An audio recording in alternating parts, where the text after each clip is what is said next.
Om Swastiastu, Shalom, Assalamualaikum warahmatullahi wabarakatuh. Salam sehat bagi kita semua. Izinkan di sini saya Jonathan William Menjuntak dengan akhiran NIM 084 ingin mempresentasikan mengenai Error Source Identification in Metrology Digital Twin System using Machine Learning. Baik, lanjut. Nah, di sini ada referensi jurnal yang saya pakai. Oke, baik, selanjutnya ada latar belakangnya. Dari konteks yang pertama, digital twin atau DT semakin banyak digunakan di meteorologi untuk meningkatkan akurasi pengukuran dan estimasi ketidakpastian. DT memiliki dua komponen interaksi, physical to virtual atau P2V dan virtual to physical atau V2P. Masalahnya, meteorologi DT membutuhkan akurasi tertinggi, traceability, dan kontrol ketidakpastian. Yang kedua, ada identifikasi sumber error dan kalibrasi ulang diperlukan untuk menjaga tingkat ketidakpastian yang dibutuhkan. Selanjutnya ada metode tradisional atau laser interferometer, memakan waktu dan tidak cocok untuk real time. Lalu tujuan penelitiannya adalah mengembangkan framework berbasis machine learning untuk identifikasi sumber error pada meteorologi DT, enabling data-driven calibration dan uncertainty control. Lanjut, digital twin dalam meteorologi. Di sini ada konsep digital twin dengan komponen P2V dengan fungsi mengintegrasikan data dari entitas fisik ke entitas virtual untuk update dan simulasi. Lalu ada komponen V2P dengan fungsi menggunakan model virtual untuk memandu pengambilan keputusan entitas fisik.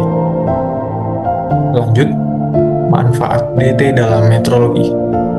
Pertama, ada virtual experiments tanpa waktu pengukuran real yang lama. Yang kedua, ada optimasi strategi pengukuran. Selanjutnya ada evaluasi ketidakpastian secara virtual. Dan ada tantangan meteorologi DT. Yang pertama, harus memastikan tingkat akurasi tertinggi. Yang kedua, traceability ke standar SI. Selanjutnya ada closed loop feedback untuk refine virtual dan physical entities.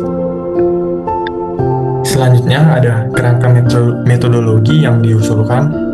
Nah, di sini ada gambar satu, yaitu gambar virtual to physics connection application. Dengan alur kerangka yang pertama, virtual entity melakukan virtual eksperimen untuk mengenerate measurement data. Yang kedua, data digunakan untuk training machine learning model. Yang ketiga, model mengidentifikasi error source dari measurement results. Yang keempat, hasil identifikasi digunakan untuk V2P decision making atau rekalibrasi. Yang kelima, ada physical entity direkalibrasi berdasarkan error yang diidentifikasi. Yang keenam, ada loop tertutup atau closed loop untuk perbaikan berkelanjutan. Selanjutnya, dilanjutkan di virtual CMM sebagai studi kasus. Virtual CMM dikembangkan oleh Mazzulotti et al. 2024 dengan fungsi mensimulasikan pengukuran lingkaran dengan CMM dengan output estimasi radius dan roundness dari point cloud. Selanjutnya, error source parameter pada virtual CMM dari parameter SX, deskripsi linear scale error pada sumbu X, dan SY, linear scale error pada sumbu Y, dan SXY, squareness error ke antara sumbu X dan Y, dan SNV di deskripsinya dynamic environmental disturbance atau vibrasi turbulensi udara thermal drift.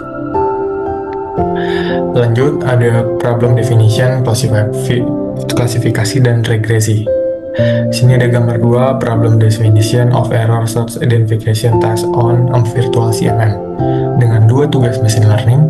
Yang pertama, klasifikasi dengan input measurement points X, Y, dan residuals, dan output 5 kategori, 0 sampai dengan normal, 1 sampai dengan SXY abnormal, 2 SX abnormal, 3 SY abnormal, 4 SNV abnormal, dan regresi dengan input measurement points X, Y, residual, dan output nilai kontinu error parameter SX, SY, dan SXY. Lanjut ke data generation, ini adalah gambar 3, distribution of error source parameter under normal dan abnormal condition. Baik, kita lanjut dengan parameter datanya di kategori 0 atau normal, kondisi SX, SY, SXY dengan mean 0 dan standard deviation-nya 5 kali 10 pangkat minus 5, dan kategori 1 atau SXX abnormal, kondisi XY dengan mean 2 kali 10 pangkat minus 4 dan 5 kali 10 pangkat minus 5. Yang kategori selanjutnya ada kategori 2, SX abnormal, kondisi SX, meannya 2 kali 10 pangkat minus 4, dan standard dev-nya ada di 5 kali 10 pangkat minus 5. Dan dengan kategori 3, SY abnormal, kondisi SY, dan mean 2 kali 10 pangkat minus 4, dengan standar dev-nya 5 kali 10 pangkat minus 5.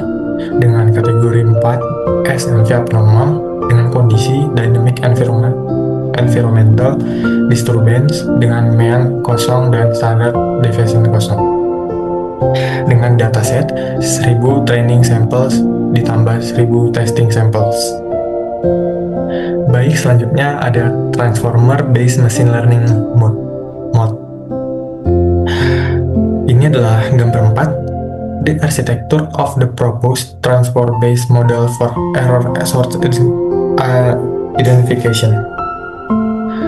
Dengan arsitektur model, dengan layer pertama itu memiliki konfigurasi in sama dengan 5, out sama dengan 32, kernel 3 dan slide 2, dan config layer kedua ada in-nya 32, out-nya sama dengan 32, dan kernel 3 dan slide 2, dan selanjutnya layer 3 ada in-nya sama dengan 32, out channelnya sama dengan 32 juga, kernelnya 3 dan slide 2.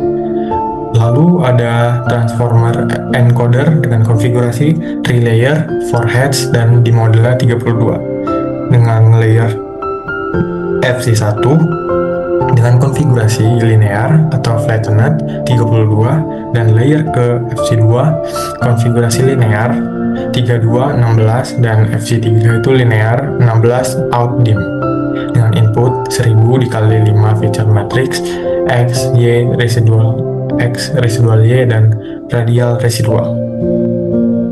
Lanjut, kita ketiga komponen fitur dalam model. Dengan komplementer fitur dalam transformer, komponen pertama ada global feature preservation dengan fungsi residual shortcut connection menjaga struktur global measurement path, dan komponen kedua ada local spatial feature extraction dengan fungsi 3 conv1D layers untuk ekstraksi korelasi spasial antara titik ke pengukuran. Dan komponen selanjutnya ada angle dependent positional encoding dengan fungsi sinusoidal positional encoding untuk belajar pola periodik dan angle dependent. Baik, selanjutnya keunggulannya itu ada yang pertama, tidak seperti PointNet yang treat input points-nya sebagai endored sets, dan transformer dapat menangkap sequential dependence antar measurement points dan self-attention mechanism untuk weight importance setiap titik. Lanjut ada case tadi 1, yaitu satu lingkaran. Kita dapat melihat gambar 5 analysis of measurement points from normal sample in case study 1, dan gambar 6 ada analysis of measurement point from an abnormal sample in case study 1. Baik, selanjutnya parameter di case study 1 ini meliputi yang pertama ada 1000 measurement points, yang kedua ada 1 circle measurement path dengan R sama dengan 50 mm. Dengan hasil analisis, yang pertama ada abnormal squareness error mempengaruhi distribusi titik pengukuran. Yang kedua, ada korelasi antara residual dan koordinat berubah secara signifikan. Yang ketiga, ada combined input features, koordinat dan residual, memberikan informasi berharga untuk klasifikasi.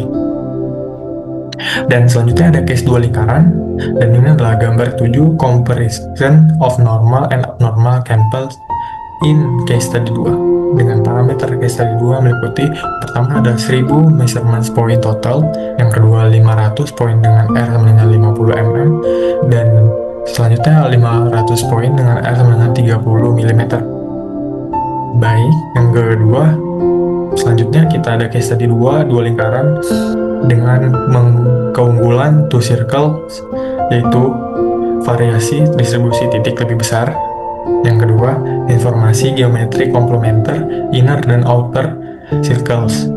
Yang ketiga, ada model dapat belajar sensitivitas tip error komponen terhadap radius pengukuran. Selanjutnya ada pola distorsi abnormal.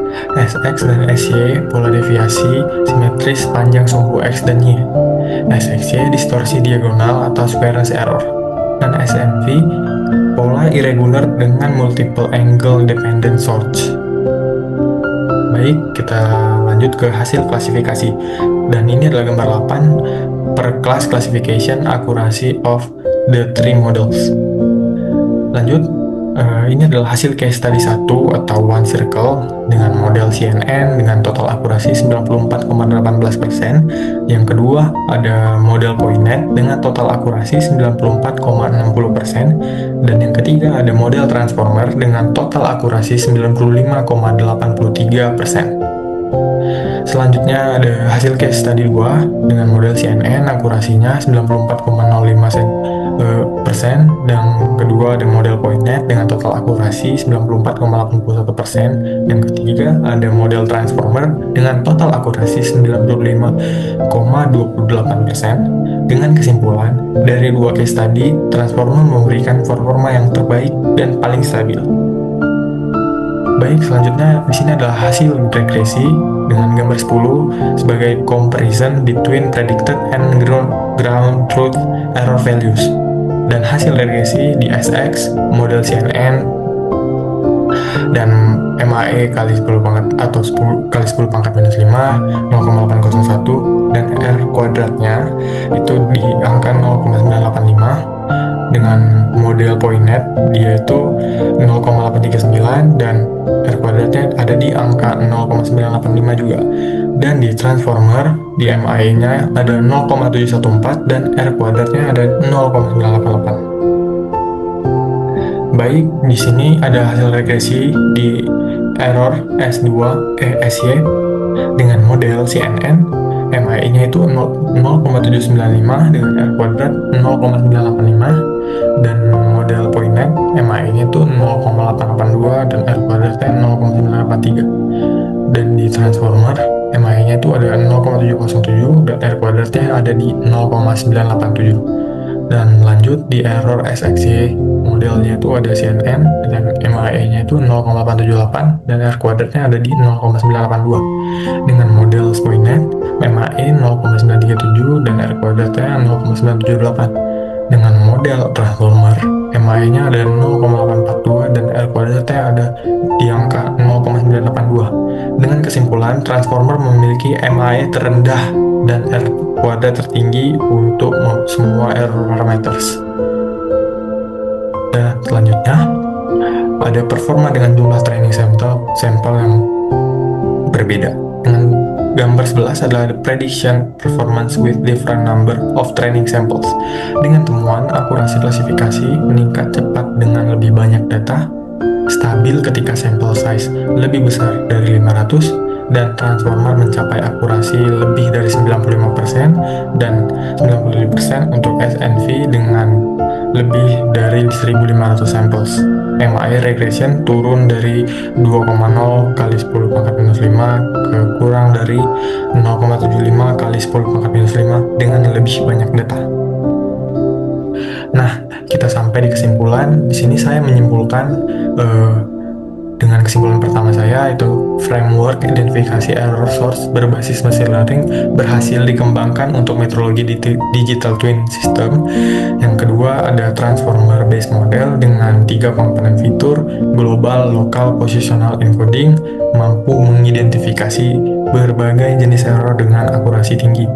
Selanjutnya ada 2 case study pada virtual CMM membuktikan model dapat mengklasifikasikan error type normal, SX, SY, SXY, dan SNV dengan akurasi lebih dari 95%, lalu memprediksi nilai error parameter satu regresi dengan R kuadrat kurang lebih dari 0,98. Selanjutnya measurement path yang lebih kompleks atau two circle meningkatkan kemampuan identifikasi error dan komputasi efisien kurang dari 5 ms per 10.000 poin, memungkinkan real-time deployment dan kontribusi mendukung V2P decision making dan closed loop calibration untuk metodologi DT.